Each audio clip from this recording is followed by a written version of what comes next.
떨었는데 오늘 되게 떨리네요. 안녕하십니까. 예, 우리 담임 목사님이 정말 여러 같은 성원으로 또 우리 세계 여성 기도일 맞이하여서 우리 여성에 특별한 시간을 주셔서 감사를 드리고요.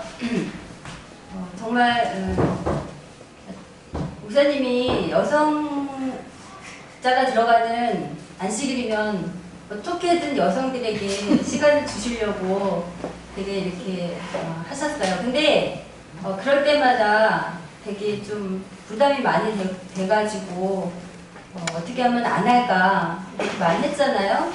그런데 제가 설교를 준비하면서 또 우리 목사님의 정말 여성들을 사랑하는 그 마음을 제가 이렇게 느끼게 된 것 같아요. 그래서 이렇게 여성들에게 이런 기회를 주시는 건 정말 감사한 일이고 우리 교회가 정말 복받은 일이다라는 생각을 하게 됐습니다. 감사를 드립니다, 목사님. 네, 제가 세계 여성 기도일을 맞이해서 진짜 여성 기도일이 뭘까 저도 되게 궁금했거든요. 그래서 제가 동주관 앞에 그 박성경 목사님, 여성전도부 박성경 목사님한테 제가 문자를 드린 거예요. 목사님, 도대체 세계 여성 기도일이 뭐예요? 이거? 문의를 했더니 목사님께서 이렇게 답을 주셨어요. 여성들에게 서로에 대하여 배우고 서로를 위해 기도할 수 있는 기회를 제공하며 기도회를 통해 여성 사이의 교감과 이해의 영적 협력 체계를 구축하는 것에 목적을 두는 날이라고 합니다. 네, 이렇게 깊은 뜻이 있는지 몰랐습니다. 이날은 여성이 여성을 이해하고 또 서로를 위해서 기도하는 그런 아름다운 날이라고 기억하시면 될 것 같습니다. 네, 제가 설교를 준비하면서 그 부산 삼육병원의 그 업무기신 그 오호철 목사님 설교 중에 하신 그 예와 말씀이 생각이 났습니다. 이건 그저 이야기이니까 그냥 교훈만 생각하시면 될 것 같은데요. 하나님을 정말 사랑했던 그 장로님이 한 분 계셨는데 이 장로님이 천국에 가신 거예요. 천국에 가니까 천국 문 앞에 예수님께서 앉아 계시더래요. 그래서 얼마나 반갑겠습니까? 그래서 예수님을 보고 예수님 반갑습니다 하고 이렇게 인사를 드렸더니 그 예수님께서 하시는 말씀이 응 왔나 이러더래요. 예수님도 그 경상도 분이신가 봐. 그래서 응 왔나 이러시더래요. 그래서 이 장로님이 자기는 너무 반갑고 또 천국에 온 게 너무 기쁘니까 그 예수님 반응에 대해서 그냥 넘어갔어요. 그리고는 있는데 예수님께서 그냥 천국문 열고 들어가라 이렇게 얘기하시는 거예요. 근데 장로님이 호기심이 생겼어요.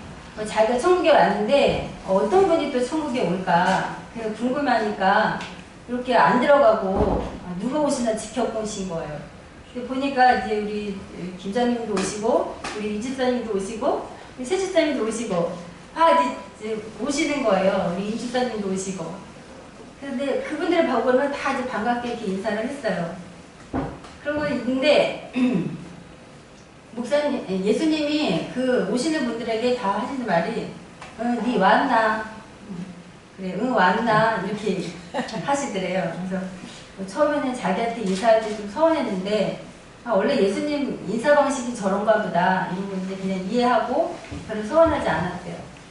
근데 이제 해가 질 때쯤 됐는데 갑자기 예수님이 벌떡 일어나시더니 쫓아가시더니 우리 목사님 어느 목사님을 보시고 이제 인사를 한 건데 제가 우리 목사님 이름을 넣어서 아이고 인배 왔나? 아이고 인배 니 왔니? 막 이러면서 왔나? 그래서 막 등도 두들기고 막 이렇게 손도 잡고 막 포옹도 하고 막 이러면서 너무 반갑게 맞아주시는 거예요. 이 모습을 보고는 지켜보는 장로님이 너무 서운했던 거예요. 기분이 별로 안 좋아지셨어요. 그래가지고 사람들이 없는 틈을 타가지고 예수님한테 가서 이렇게 말했대요. 예수님 그러는 거 아닙니다. 땅에 있을 때도 목사만 편애하더만 제가 천국에 왔을 때 예수님 뭐라 하셨습니까? 응, 왔나 안 했습니까? 그런데 저 목사님 오시니까 예수님 어떻게 하셨습니까? 예수님 버선발로 뛰어가지 않으셨습니까? 예수님 그런 거 아닙니다. 그 예수님이 그 말을 들으시고 하시는 말씀이 야야 그런 소리 하지 마라. 내가 하루 종일 있었는데 목사는 야가 처음이다. 이러시는 거예요. 네, 목사님이 처음이다라는 그 말 뜻에서 아시겠지만 말씀을 전하고 설교한다는 것은 그만큼 책임감과 행동이 잇따라 한다고 생각해요. 그렇게 살지 못하면서 말씀을 전하는 게 제게도 너무 부담이 되었어요. 근데 오늘 제가 드리는 말씀은 하나님께서 저에게 주신 말씀이고 또 저를 향해서 주신 말씀이라 생각하고 그 말씀을 여러분하고 함께 나누려고 합니다. 이 말씀을 통해서 우리 주님과 더욱 깊은 교제를 나누길 소망합니다. 먼저 에베소서 6장 13절 말씀을 제가 읽겠습니다. 그러므로 하나님의 전신갑주를 취하라. 이는 악한 날에 너희가 능히 대적하고 모든 일을 행한 후에 서기 위함이라. 2020년 새해를 시작하면서 우리는 정말 많은 기대와 설렘으로 시작했습니다. 그런데 듣도 보도 못한 코로나 바이러스로 인해서 우리의 삶은 많은 변화를 가져왔어요. 금방 끝나겠지 했는데 백신도 신약도 여전히 아직 상용화되지 못하고 2020년이 거의 다 가고 있어요. 그러는 사이에 우리의 삶은 조금씩 지쳐가고 또 무뎌지고 있는 것 같습니다. 특별히 세상의 빛이 되어야 하는 교회들이 사회에 많은 지탄의 소리를 들으면서 어쩔 수 없이 그 비대면 예배를 드리게 되었어요. 이제는 집에서 예배를 드리고 집에서 편하게 방송으로 드려지는 그 예배가 편하고 좋다는 말까지 나오게 되었습니다. 신앙의 핍박을 받던 우리 목사님 말씀하셨듯이 신앙의 핍박을 받던 시대에도 예배는 숨어서 드려졌습니다. 그리고 목숨을 걸고 찬양하고 또 생명을 위협받아도 예배가 드렸던 시대가 갔습니다. 그리고 오히려 지금은 스스로 예배를 자제하는 시대가 되었습니다. 이런 시대를 사는 그리스도인들은 과연 어떻게 살아가야 할까요? 주님께서는 우리가 이 시대를 어떻게 살아가길 바라실까요? 어떻게 사는 것이 참 그리스도인의 모습일까요? 많은 생각을 하게 합니다. 기독교 신앙은 생활 신앙이라고 합니다.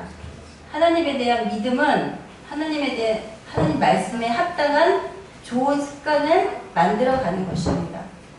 그런데 이 생활이란 그렇게 금방 바뀌지 않습니다. 매일 좋은 생활을 함으로 그 태도와 행동이 습관이 되고 그 좋은 습관이 좋은 품성을 만들게 됩니다. 우리의 매일의 삶의 그 태도가 매우 중요하다고 생각합니다. 그래서 제가 그리스도인으로서 슬기로운 신앙생활을 어떻게 하면 좋을지 생각해 보았습니다. 요즘 누구나 어디를 가든지 보실 수 있는 코로나 바이러스 감염증 예방 수칙을 아실 것입니다. 아마 누구든지 보셨을 것인데요. 그 첫 번째가 무엇인지 아시죠? 네, 맞습니다. 흐르는 물에 손을 비누로 꼼꼼하게 손 씻기입니다. 손 씻기가 정말 중요하다는 거 누구나 다 아실 것입니다. 언제 어느 때 우리 손에 보이지 않는 바이러스나 세균이 묻어있는지 모르기 때문에 우리는 자주 손을 씻게 됩니다. 그처럼 우리 환경과 그다음에 물과 공기가 다 오염되어 있어서 사람들도 제일 오염되어 있어요. 그래서 이렇게 어쩔 수 없는 오염된 세상에 살아갈 때 우리는 오염에 노출될 수밖에 없습니다. 오염된 세상에서 손을 자주 씻고 깨끗이 씻어야 되듯이 우리도 제로 오염된 심령을 그 무리 대신 성령으로 씻음을 받고 예수 그리스도의 피로 깨끗하게 씻어야 합니다. 비누라는 매개체를 이용해서 깨끗이 씻듯이 율법에 비추어서 우리 안에 있는 죄들이 보인다면 그 죄들을 깨끗이 씻어내는 생활을 하여야겠습니다. 더러운 오물이 묻으면 우리는 그것을 묻은 채로 계속 다니지 못합니다. 혹시 지나가시다가 오물을 밟았거나 그 다음에 묻었다면 어떻게 하시겠어요? 바로 어떻게 하든지 그 오물을 해결하려고 하지 않겠습니까? 우리의 죄도 마찬가지입니다. 죄라고 생각되는 순간 그것을 바로 해결해야 됩니다. 계속 그것을 우리가 지니고 다닐 수 없습니다. 우리는 성령의 도우심으로 깨끗이 씻고 그다음에 새롭게 순간순간 살아가야 됩니다. 손 씻기는 이 오염된 세상에 아주 좋은 습관입니다. 살아가는데 저희 삼육병원에서도 인증을 시작한 지 벌써 거의 이제 10년이 다 돼가요. 그런데 여전히 손 씻기가 생활화되지 않았어요. 그래서 저희 병원에서는 감염 지킴이들을 두었습니다. 이 감염 지킴이 선생님들은 불시에 암행어사처럼 나타나서 이렇게 손 씻기를 잘하는지 이렇게 보고 있습니다. 그리고 그것을 점수화해서 수행평가를 해가지고 매달 보고하게 됩니다. 이처럼 이렇게 하는 이유는 손 씻기를 몸에 배도록 하기 위한 그런 습관이 되도록 하겠다는 것인데요. 이처럼 우리 심령을 매 순간 이렇게 씻어내는 생활도 우리 몸의 습관이 되도록 그렇게 하는 것이 이 시대를 살아가는 슬기로운 신앙생활이라고 생각합니다. 철저한 성령님의 도우심을 받아서 우리 죄들을 해결하면서 사는 여러분이 되면 좋겠습니다. 네, 두 번째는 무엇인지 아시죠? 기침이나 지체가 나오면 어떻게 해야 돼요? 네, 옷소매로 코와 입과 코를 가리기입니다. 이 수칙은 타인에 대한 최소한의 예의예요. 기침이나 재채기가 나오는 그 비말, 할 때 나오는 비말은 3피트를 날아간대요. 3피트 정도 하면 1.3m예요. 내 앞에서부터 재채기 할 때 1.3m 앞에 있는 분은 영향을 받는다는 거예요. 이거는 우리 기침이나 재채기는 우리의 의도나 상관없이 갑자기 나타납니다. 무언가 이렇게 코의 점막을 건드리면 반사적으로 어쩔 수 없이 나오는 생리현상인데요. 우리 신앙생활 중에도 이런 부분이 있습니다. 누군가 나의 약점을 이렇게 건드리면 우리는 우리가 가지고 있는 그 성향 그대로 반사적으로 우리 성격이 툭 튀어나오게 돼요. 그 본래 나쁜 성격을 고치기가 정말 힘들지만 쉽지 않지만 우리는 그 약하고 그 부족한 부분들을 꼭 해결해야 합니다. 나는 원래 그래. 뭐 어쩔 수 없이 생긴 대로 살아야지. 이렇게 하면서 포기하면서 살아가서는 안 돼요. 그래서 하늘에 합당한 온유한 성품으로 변화를 해야 합니다. 아멘. 우리의 삶에 온유함이 생활화되도록 해야 하려면 어떻게 해야 될까요? 주님께서 성경 전체를 통해서 이렇게 말씀해 주셨어요. 내 이웃을 내 몸처럼 사랑하라. 또 빌립보서 2장 1절에서 5절 말씀에는 그러므로 그리스도 안에 무슨 겉면이나 사랑의 무슨 위로나 성경의 무슨 교제나 긍휼이나 자비가 있거든 마음을 같이하여 같은 사랑을 가지고 뜻을 합하여 한 마음을 품어 아무 일에든지 다툼이나 회용을 하지 말고 오직 겸손한 마음으로 각각 자기보다 남을 낮게 여기고 각각 자기를 돌볼 뿐더러 또한 각각 다른 사람들의 일을 돌보아 나의 기쁨을 충만하게 하라. 너희 안에 이 마음을 품으라 곧 그리스도 예수의 마음입니다. 네, 이 말씀처럼 남을 나보다 낮게 여기고 높게 여기라는 말씀이죠. 예수님의 마음을 품으라는 말씀이십니다. 남을 배려하고 사랑하고 존중하는 자세를 예수님께서 먼저 보여주셨습니다. 그래서 우리는 그 예수님의 모본을 따라서 사는 것입니다. 그런데 이게 우리 힘으로 잘 되지 않습니다. 그래서 그리스도 예수님을 의지하면서 우리의 품성을 온유하고 겸손한 품성으로 변화시켜야 되겠습니다. 예수님을 의지하고 우리의 부족한 품성을 수정해 나갈 때 나가는 그런 슬기로운 신앙생활을 하면 슬기로운 생활을 하는 우리가 되면 좋겠습니다. 네. 세 번째는 씻지 않은 손으로 눈과 코, 입 만지지 않기입니다. 더러운 손으로 코와 눈과 입을 만지지 말라는 건 이게 피부처럼 보호막이 있는 부분보다는 보호막이 없는 이런 점막 부분에 균이 닿으면 훨씬 더 감염이 잘 되기 때문에 만지지 말라고 하는 것인데요. 보호막이 없는 이런 연약한 부분을 통해서 균 감염이 잘 되듯이 우리 연약한 곳을 통해서 시험을 잘 받고 또 우리의 평화를 잘 깨트리게 됩니다. 여러분 각자가 여러분의 연약한 부분들을 잘 아실 줄 압니다. 누구에는 그 연약한 부분이 식욕일 수도 있고요. 그 다음에 돈이 될 수도 있고 또 누구에게는 또 건강이 될 수도 있고 여러 가지 연약한 부분들이 있는데요. 그 연약한 부분들로 삶이 힘들다면 우리는 우리의 보호막 되시는 예수님의 진리의 말씀을 붙잡아야 하겠습니다. 시편 119편 8절에 내 눈을 열어서 주의 법에 기이한 것을 보게 하소서. 또 설교와 강연 1권 33페이지에는 많은 사람들은 진리를 보지 않으려고 눈을 감는다. 그들은 자신들의 생애와 품성에서 그들의 결점을 보기를 원치 않으며 하나님 율법에 관하여 어떤 것을 말하면 불안해진다. 우리는 그대가 하나님의 율법의 첫 번째 큰 반역자인 사단에게 속임을 당하지 않기를 원한다. 그리스도의 종교는 그것을 받아들이는 사람들을 타락시키지 않으며 진리는 언제나 그 영향에 있어서 그들을 고양시켜 왔으며 그들을 진리의 높은 기반으로 끌어올렸다. 네, 지금은 이 시대는 혼돈의 시대입니다. 무엇이 옳고 무엇이 그른지 헷갈리는 시대에 살고 있습니다. 이럴 때 우리는 우리를 향하신 그 진리의 약속에 굳게 그런 믿음만이 우리를 사단의 시험에서 견뎌낼 수 있게 할 것입니다.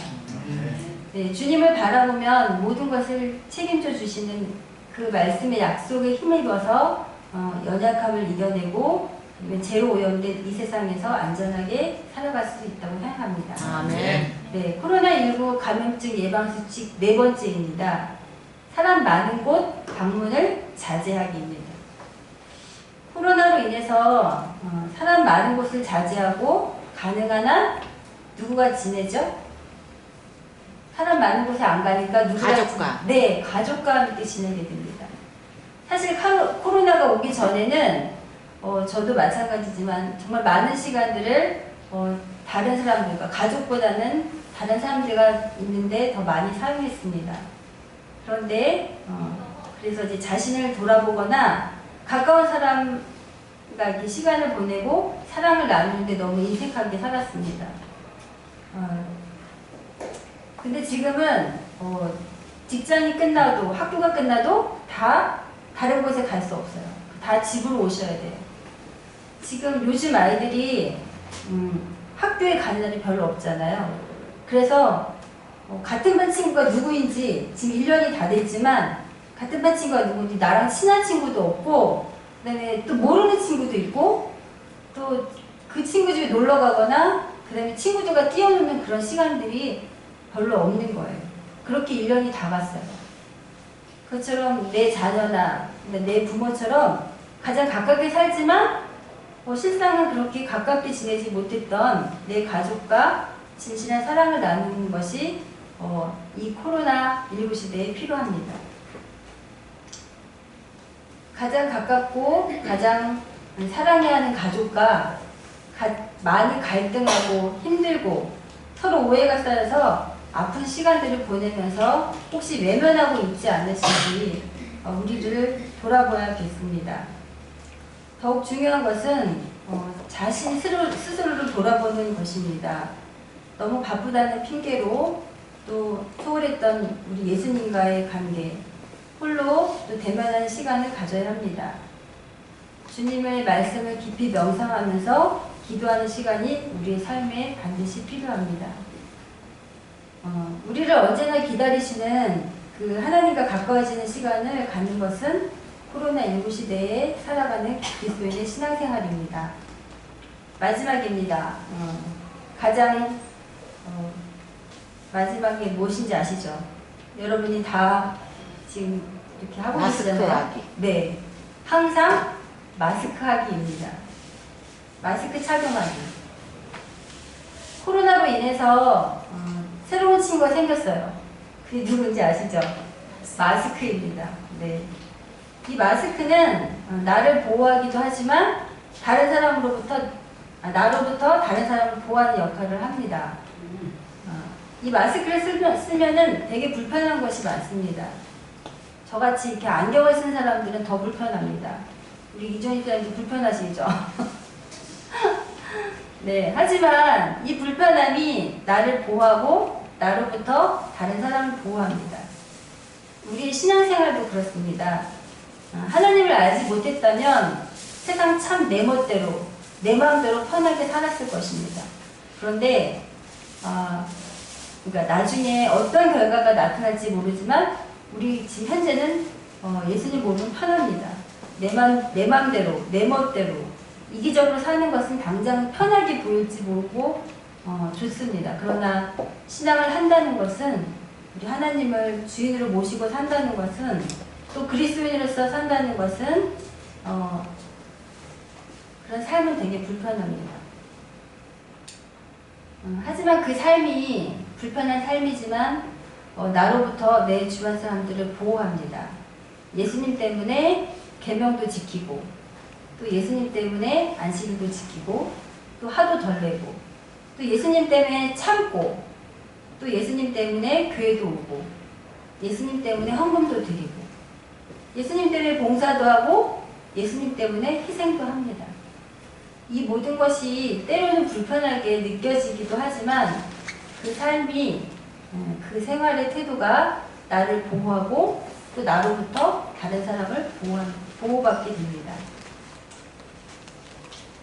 이렇게 코로나19는 우리의 삶의 많은 부분에 변화를 가져왔습니다. 손 씻기를 생활화하듯이 우리 속에 죄들을 그때그때 씻어내는 그런 신앙생활이 필요하고 그 다음에 기침이나 재채기처럼 우리 약점이 남에게 상처가 되지 않도록 예수님을 닮은 그런 온유하고 겸손한 품성이 되도록 생활 속에서 만들어가야 합니다. 사단은 우리의 연약한 부분들을 공격하기 좋아합니다. 사단의 공격에 넘어지지 않으려면 우리의 보호막이 되는 진리의 말씀에 굳게 서야 합니다. 집단 생활이 어려워지면서 혼자 있는 시간들이 많아졌습니다. 우리는 주님 앞에 나 자신을 홀로 세우고 그다음에 돌아보게 하는 중요한 시간이 될 것입니다. 하나님과 나와의 관계가 어떠하냐에 따라서 나와의 이웃 관계가 어떠하냐로 드러나게 됨을 우리는 말씀을 통해서 잘 알고 있습니다. 에베소서 6장 13절 그러므로 하나님의 전신갑주를 취하라. 이는 악한 날에 너희가 능히 대적하고 모든 일을 행한 후에 서기 위함이라. 오늘 주신 말씀처럼 5가지 슬기로운 신앙생활을 통해서 하나님의 전신갑주를 취한다면 악한 날에 능히 우리가 설 수 있을 것입니다. 네, 그렇게 조금씩 변화되면서 우리가 주님을 닮아가는 저희 성도님들이 되었으면 좋겠습니다. 네, 마지막 이야기 하나 남았는데요. 시간이 너무 많이 남았어요. 네, 하지만 저 위에 지금 밥하고 계시는 우리 집사님들이 좀 당황해 하실 것 같은데 네, 마지막 이야기를 하나 하고 마칠까 합니다. 일본 동경에 100년의 역사를 자랑하는 임페리얼 호텔이라는 유명한 호텔이 있습니다. 1912년에 일본은 이 호텔 건축 계획을 세우고 그 당시 미국의 최고의 건축가였던 그 프랭크 로이드 라이트에게 어떠한 지진에도 견딜 수 있는 호텔을 지어달라고 주문하게 됩니다. 그런데 문제는 이 호텔 부지였어요. 지층이 견고하지 못해서 기초공사에 막대한 돈과 시간을 투자하게 됩니다. 계획된 예산에 무려 6배의 건축비가 들어가고 공사 중간에 이 총 지배인과 프랭크가 모두 해고됩니다. 일본 사람들은 지진이 잦은 지역에 호텔을 짓는다고 야유와 조소를 보내고 강진에 버틸 건물은 없다고 불가능한 일에 너무 많은 돈과 열정을 쏟는다고 야유했지만 드디어 11년간의 긴 공사 끝에 드디어 이 호텔이 완공됩니다. 그리고 1923년 9월 1일에 완공을 기념하는 자축 피로연이 열립니다. 피로연이 한창이었던 오전 11시 58분에 이 호텔의 건물이 미친 듯이 흔들렸습니다. 역사상 최고의 지진으로 기록된 진도 8.4의 관동 대지진이 발생한 것입니다. 도쿄는 순식간에 불바다로 변하고 11만 채의 건물이 화재로 붕괴되었습니다. 이 화재로 인해서 도쿄의 시내가 46도까지 온도가 올라갑니다. 지진으로 인해서 무려 14만 2천 명이 사망하고 동경의 3분의 2 이상이 다 붕괴되었습니다. 그러나 이 호텔만은 불과 5개의 유리창만 깨졌을 뿐 끄떡도 하지 않았습니다. 그리고 지금까지 견제합니다. 이렇게 강한 지진을 견딜 수 있었던 이 호텔의 비결은 바로 기초공사입니다. 기초가 얼마나 중요한지 보여주는 예입니다. 기초가 튼튼했기 때문에 그 심각한 흔들림에도 무너지지 않고 견제한 것입니다. 요즘 우리는 참 많은 것들이 흔들리는 것을 봅니다. 가정이 흔들리고 부모 자녀들이 흔들리고 또 부부관계가 흔들리고 스승과 제자도 흔들리고 교회 예배도 흔들리는 것처럼 보입니다. 역사의 마지막을 살고 있는 우리는 이 흔들림의 시대를 살아가고 있습니다. 그런데 우리의 믿음의 기초가 하나님의 말씀과 예수님의 교제로 굳게 서 있다면 우리는 흔들릴 수 있지만 일어설 수 있습니다. 기초는 하루아침에 튼튼해지지 않습니다. 우리의 삶 속에서 꾸준히 연습하고 훈련해야 믿음의 기초를 튼튼히 할 수 있다고 생각합니다. 아멘. 그분만 의지하고 그 말씀 위에 굳게 서시는 저와 여러분 되시기를 간절히 바랍니다. 아멘.